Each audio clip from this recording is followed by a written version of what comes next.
Fala, meus queridos, como vocês estão? Sejam bem-vindos à Economia Fora da Caixa. Meu nome é Bruno e eu sou o apresentador desse canal. Hoje nós vamos continuar na nossa série Como Estava e Como Está. Nessa série aqui, você que está acompanhando o canal já sabe que nós vamos analisar os indicadores financeiros e econômicos no último ano. Vamos pegar aí a pandemia do coronavírus e vamos analisar quais foram os estragos na economia que essa crise vem causando. E hoje o indicador estudado é a taxa de juros. E numa época, né, que nós estamos aí, tá cheio de influencers financeiros mundo afora, a gente já sabe, né, provavelmente vocês já estão carecas de saber que a taxa de juros, quando sobe, significa que a sua renda fixa vai render mais, vai te dar uma rentabilidade maior, e quando ela cai, significa que os juros pagos pela poupança, pelos CDBs, serão menores, né? E muitas pessoas acabam fugindo da renda fixa em momentos de taxa de juro menor. E aí, galera, a gente vai ver quais são os impactos das taxas de juros, né, dessas variações nas taxas de juros na economia, e vamos entender também como está a atual situação da taxa de juros no Brasil, principalmente após a pandemia. Então, galera, antes de começar esse vídeo, eu preciso que vocês assistam o vídeo 4 e o vídeo 5 do canal. O vídeo 4 nós tratamos sobre a inflação e no vídeo 5 nós tratamos sobre desemprego e taxa de desocupação. São outros dois episódios dessa série Como Estava e Como Está. E a partir de agora, né, eu vou pedir para vocês assistirem os vídeos passados. Se você não se lembra, dê uma olhada lá, porque cada vez mais, né, a partir de agora, nessa série, nós vamos fazer pontes entre os indicadores, né? Porque um indicador influencia no outro. E aqui na taxa de juros, inflação e desemprego são os indicadores principais, assim, né? Para que vão influenciar mais na decisão de aumentar ou diminuir a taxa de juros. Então, galera, a taxa básica de juros no Brasil é a taxa Selic. Todo mundo já deve ter escutado alguma vez, né? Que a taxa Selic aumentou, diminuiu.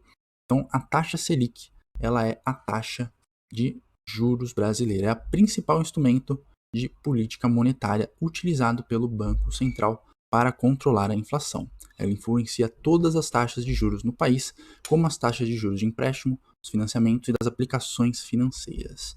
Então, a gente, né, já consegue perceber que a taxa básica de juros, ela funciona como um direcionador do resto de todas as taxas de juros da economia. Então, não necessariamente quando o Banco Central diminui a taxa de juros, o seu juros vai ser diminuindo automaticamente. Mas a meta das taxas de juros ao redor do mundo, ao redor do Brasil, né, tanto dos bancos como das seguradoras ou das financeiras, eles tendem a diminuir, e óbvio, né, dos títulos públicos também. Selic significa Sistema Especial de Liquidação e Custódia. E é diferente, taxa Selic é diferente da Selic. A Selic, né, esse Sistema Especial de Liquidação e Custódia, é onde são feitos a liquidação e a custódia de todos os títulos públicos federais transacionados no Brasil. Então, quando você compra um tesouro direto, né, o seu dinheiro ele vai ter que ir para o governo. Quando você vende esse tesouro direto, o governo, né, ele vai entender que você não tem mais esse título e vai te devolver o dinheiro. Isso tudo é feito através desse Sistema Especial de Liquidação e Custódia, a Selic. E a meta da Selic também, outra coisa importante, é que ela é definida pela reunião do Copom, o Comitê de Política Monetária. Então, né, a cada 15 dias, eles se reúnem e vão fazer, né, eles vão propor a meta da taxa Selic. E aí o Banco Central, ele vai, através da política monetária, ele vai fazer com que a taxa Selic atinja essa meta. Então, gente, quais são os impactos da diminuição da taxa Selic? A diminuição da taxa Selic é uma política monetária expansionista. E aí, quando você pensa na palavra expansionista, você pensa o quê? Em expandir, né? Você está querendo expandir a economia. É exatamente esse o objetivo da diminuição da taxa Selic. Quando você diminui a taxa Selic, você vê uma automática redução da rentabilidade dos títulos indexados à taxa Selic, o que barateia a captação do dinheiro por parte dos bancos. Então você imagina que o banco, né, ele está te dando ali um título, né, um CDB, que é pós-fixado ele é atrelado à taxa Selic ou ao CDI, que também é mais ou menos ali, anda junto com a taxa Selic. A partir do momento que a taxa Selic cai, o banco ele tem que pagar menos por esse título pós-fixado. E isso, né, faz com que o banco consiga captar dinheiro, ele consegue tomar dinheiro emprestado das pessoas a um custo menor. A redução dos juros cobrados nos empréstimos estimula o endividamento e o consumo, aumentando a atividade econômica. Então você imagina, se hoje você quer comprar um carro, porém a taxa de juros está em 2%, então você vai sentir estimulado a comprar, você vai comprar com uma facilidade maior, você não vai gastar tanto com juros e encargos financeiros devido à taxa de juros mais baixa. Porém, se mês que vem a taxa de juros aumentar para 4%, você vai pesar um pouco mais fazer esse tipo de empréstimo. Então, a taxa de juros estar mais alta ou estar mais baixa influencia diretamente no nosso comportamento, na nossa vontade de consumir ou de poupar também. Porque quando a taxa de juros está mais alta, você vai querer poupar uma parte maior, porque quando você colocar o seu dinheiro no banco, ele vai render muito mais, né? Apesar do ganho aqui ser nominal, né? A gente já vai entrar nesse assunto.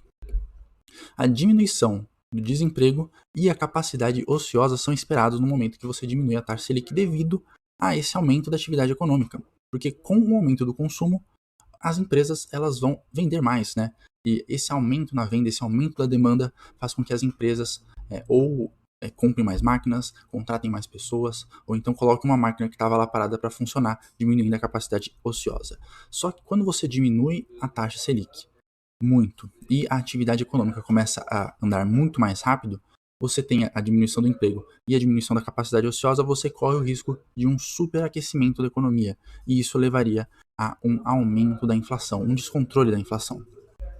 Com o aumento da inflação, qual que é a política monetária que o Banco Central adota para controlar essa inflação? É o aumento da taxa Selic. Isso é o que nós chamamos de política monetária contracionista. E aí, basta você utilizar a lógica, né? Se a diminuição da taxa Selic é uma política monetária expansionista, que expande a economia, a política monetária contracionista é exatamente o que a palavra diz. Ele vai contrair a economia. Porém, o objetivo final não é você contrair a expansão econômica, e sim você controlar a inflação. Né? Porque com a inflação fora de controle, talvez nós não teremos um crescimento e uma economia saudável. Então, aumentando a taxa Selic, você aumenta a rentabilidade dos títulos indexados a ela, o que aumenta o custo de captação por parte dos bancos. Então, é exatamente o contrário à diminuição da taxa Selic. Esse aumento dos juros cobrados nos empréstimos desestimula o endividamento e o consumo, e também, né, estimula a poupança. E isso reduz a atividade econômica. É aquilo exatamente o contrário do que a gente acabou de falar. Se você diminui o consumo, as empresas elas veem uma diminuição da sua demanda, elas veem uma diminuição do seu lucro, talvez os estoques que elas acumularam, pensando na demanda, né, no passado, quando a taxa Selic estava baixa, eles veem que aquele estoque é muito grande, e a partir daí eles vão se decidir se eles vão mandar pessoas embora, se eles vão desativar fábricas ou filiais, né? Isso tudo para equalizar as suas contas, para não produzir demais em um momento em que a demanda não está tão grande. E aí, como eu já disse, isso é muito utilizado para conter a inflação de demanda.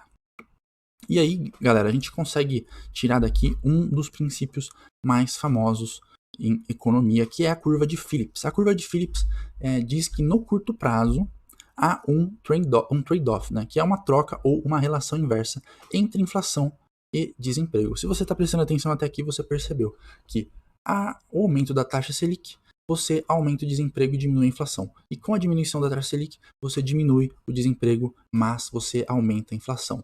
O desafio aqui é você manter tanto o desemprego quanto a inflação controlados em níveis adequados. E é isso que se trata, essa manipulação da taxa Selic. Então, gente, aqui eu trouxe para vocês, né, um gráfico demonstrando o comportamento da taxa Selic nos últimos 10 anos. A gente percebe nesse gráfico que durante a crise de 2015 e 2016 a taxa Selic foi para o seu momento mais alto. Isso porque, como nós vimos no vídeo da inflação, a inflação aqui nesse momento estava descontrolada, estava lá em 10%. A partir daí a taxa Selic vem caindo. atingiu aqui em 2018, 2019 e início de 2020 a 6,5% durante 2 anos. E com o coronavírus, a taxa Selic atingiu a mínima histórica até chegar em 2%. Percebam que atualmente a Selic encontra-se na baixa histórica, chegando ao ponto atual de 2% durante a pandemia. Se levar a teoria econômica ao pé da letra, tudo isso que a gente viu até agora, deveríamos estar vivenciando uma época de bom desempenho econômico e baixo desemprego, com a inflação começando a dar as caras. Mas nós estamos vivendo um período extraordinário. Aqui, nesse outro gráfico, eu trouxe para vocês, né, eu coloquei tudo no mesmo gráfico, as informações trazidas nos últimos 2 vídeos e com esse vídeo. Aqui, em azul, vocês percebam que é a taxa de desocupação, é a taxa de desemprego. Em laranja, nós temos a taxa Selic, a taxa básica de juros, aquele gráfico que nós acabamos de ver aqui, porém aqui ele está em laranja. E em cinza, nós temos a inflação, e aqui eu peguei o IPCA anualizado. Infelizmente, gente, a gente não observa uma queda no desemprego e um aumento da inflação com essa enorme queda na taxa de juros. Após 2017, a Selic vem diminuindo com o desemprego, mas o desemprego continua alto. Com o impacto do coronavírus, nem o estímulo da política monetária foi o suficiente para segurar a alta do desemprego. Mas pelo menos a inflação está controlada, não é mesmo? Aqui a gente pegando o IPCA, a gente vê que a inflação se encontra em níveis razoavelmente baixos, né? Está aqui em 4%. Porém, se você assistiu o vídeo da inflação, você percebeu que nós temos um outro indicador de inflação que, diferentemente do IPCA, está totalmente descontrolado, está em níveis muito, muito altos, que é o IGPM. Sob a ótica do IPCA, a inflação realmente está controlada, porém, quando a gente leva o IGPM em conta, a Selic está baixa, o desemprego está alto e a inflação também está alta. E aí, gente, é um dos grandes problemas, né? A gente percebe que a curva de Phillips, o conceito da curva de Phillips, que é um dos mais famosos no mundo da economia, quando você for fazer faculdade de economia, você com certeza em algum momento vai se deparar com a curva de Phillips. Ela nem sempre está certa.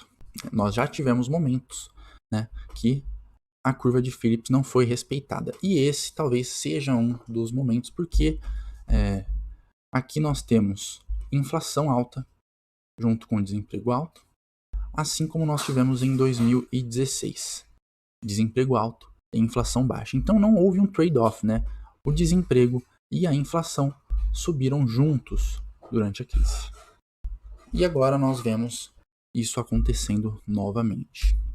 Não é a primeira vez que a curva de Phillips se mostra ineficaz, né? Como eu já disse, já tivemos momentos na história econômica onde tanto o desemprego quanto a inflação eram baixos, como era no caso do pós-Segunda Guerra Mundial lá nos Estados Unidos, assim como momentos onde tanto a inflação como o desemprego eram altos, como, né, o caso que nós vivemos hoje, ou o caso lá em 2015 no Brasil. Naquele momento até mesmo o IPCA estava alto. Mas o problema é que, obviamente, a principal ferramenta de política monetária não está se mostrando eficiente para combater a desaceleração econômica. Então, gente, a política monetária, como nós vimos, é uma das ferramentas para fazer a atividade econômica pegar no tranco, né, entre aspas. Se a gente não consegue, a economia anda patinando, a gente pode diminuir a taxa de juros um pouquinho para fazer a economia voltar a andar. E como nós vimos no vídeo sobre déficit, nós não temos espaço para políticas fiscais expansionistas, né? Outra ferramenta que o governo pode utilizar é gastar mais e diminuir impostos para dar mais dinheiro para a gente, ou então colocar mais dinheiro na população, na mão da população, gerar empregos. E a gente viu lá também no vídeo sobre o déficit e dívida, como que está a situação das contas públicas brasileiras.